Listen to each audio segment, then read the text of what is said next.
जिंदाबाद। इन लोगों को बेचैनी किस बात से? मेरी बहन, इस बात का बुरा मत मानना। कभी कभी दुल्हन कोई सांवली होती है तो वो नहीं चाहती कि कोई गोरी जेठानी आए, वरना मैं काली कहलाऊंगी। ठीक इस तरह से ये नाकारा लीडर अख्तर उल ईमान की आवाज और कारकर्दगी को सुनकर बेचैन हो गया है। ऐरा गैरा कोई जीत जाए, अख्तर उल ईमान न जीते। लेकिन मैं तुम्हें बता देता हूं, फानूस बनकर जिसकी हिफाजत हवा करे, वह शम्मा क्या बुझे जिसे रोशन खुदा करे। मैं जानता हूं कि मैंने बचपन से दलालों से लड़ाई, लड़कपन के जमाने से दलालों से लड़ाई लड़ी है, चोर उचक्कों और शराबियों से लड़ाई लड़ी है। पैदाइशी अदावत हमारी है, यह अदावत कभी खत्म होने वाली नहीं है।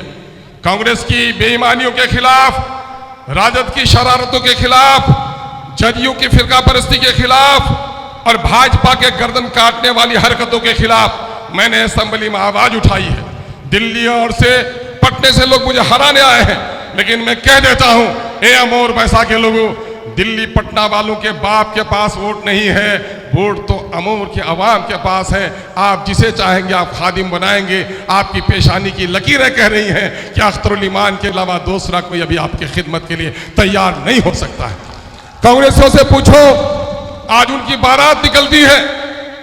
मैंने कहा मिसालों में कि ससुराल वाले दुल्हन को लेने आते हैं, दुल्हन की नानी और खाला और मामी को लेने नहीं आते। जब लड़की का निकाह होता है इजाब व कबूल का, तो दुल्हन बैठती है और उसके दाएं बाएं नानी और दादी होती है। लेकिन जब निकाह हो जाता है तो दुल्हन डोली पर जाती है, नानी और दादी नहीं जाती। आज देखो कांग्रेस के नेता का, कांग्रेस का नेता चलने के लायक नहीं है। मैं उसके पीराना साली का मजाक नहीं उड़ाता।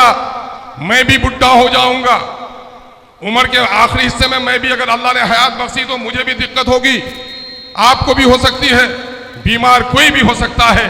लेकिन जिस इंसान की अपने जिस्म को उठाने की ताकत नहीं हो, वो समाज का बोझ अपने सर पर नहीं लेना चाहिए।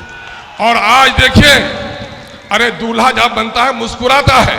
ये कांग्रेस के दूल्हे को देखो, आंखें उदास, चेहरा बिल्कुल बिखरा हुआ, लगता ही नहीं है कि इलेक्शन लड़ रहा है।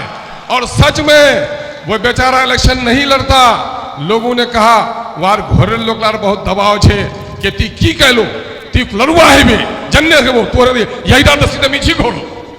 और क्या उसके अलावा ये जो चौधरी लोग हैं, वो लोग जो दुबला हो गया है, वो लोग क्या कहता, बचे बात तो नाम न खली रवा चाहिए, ती लड़नी बाकी रा काम हमरा करूं। ये दलाल लोग उनके पीछे पीछे चलते हैं। दाएं बाएं जो उनकी दादी नानी है, उनसे कह दो असेंबली में एमएलए जाएगा, डोली में दुल्हन जाएगी, दादी नानी नहीं जाएगी। तुम्हारा नेता बोल नहीं सकता है तो असेंबली में जा भी नहीं सकता है, तुमको जाने की इजाजत नहीं देंगे। आज ये लोग बाहरी की बात करते हैं। कांग्रेस वालों, जरा सही से बात करो, शऊर है। तुम किसको बाहरी कहते हो? अगर ये बाहरी के नारा दोगे, दिल्ली पंजाब में बाहर में जो हमारे लोग हैं, अगर वहां भी ये नारे उठे तो तुम्हारे नौजवानों का क्या होगा? मैके कहा है, अगर बाहरी की बात करोगे तो सोनिया के बारे में भी लोग सवाल उठाएंगे। तुम्हारी प्रियंका कहां से लड़के आई है, लोग उस पर भी सवाल उठाएंगे। चलो, मैं समझता हूं कांग्रेसियों के पास जवाब नहीं है और वो लड़ने के लायक भी नहीं है। दूसरा मामला, तीर का निशान लेकर आया है। और वो तीर का निशान कौन है? वही है जो बाबरी मस्जिद तोड़वाने वाले और वक्फ की जायदाद को तबाह करने वाले नीतीश कुमार हैं। अगर वक्फ के इस काले कानून की हिमायत नीतीश कुमार नहीं करते, ये काला कानून पास नहीं होता। हिंदुस्तान में मुसलमानों की गर्दनें काटी गई, मालो असबाब लूटे गए, कल कारखाने तबाह किए गए। अब हमारी ईमान पर भी हमला होता है।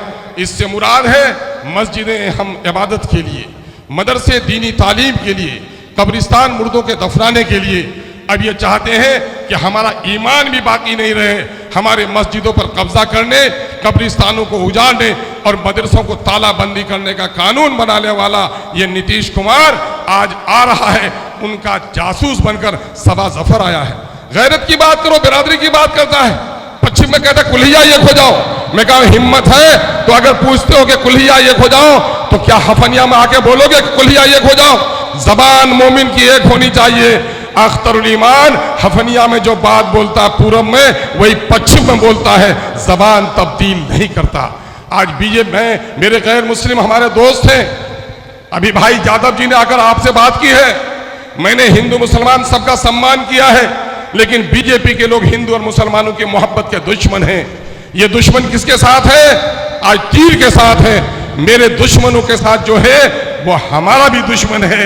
हम सब कुछ बर्दाश्त करते हैं, बदन पे कपड़े ना हो बर्दाश्त कर सकते हैं, पेट में रोटी ना हो हम बर्दाश्त कर सकते हैं, लेकिन अपनी मस्जिदों का सौदा नहीं कर सकते। जदयू को वोट देना मस्जिद तोड़ने वालों के हाथ में हथौड़ा देने के मुतरादिफ है। हम अपनी गर्दनों को कटा सकते हैं, लेकिन अपनी कब्रिस्तानों को उजाड़ने वालों को इजाजत नहीं दे सकते। आप तैयार हैं? वक्त काफी हो चुका है, मैं ज्यादा वक्त आपका नहीं, आप 11 बजे से इंतजार कर रहे हैं।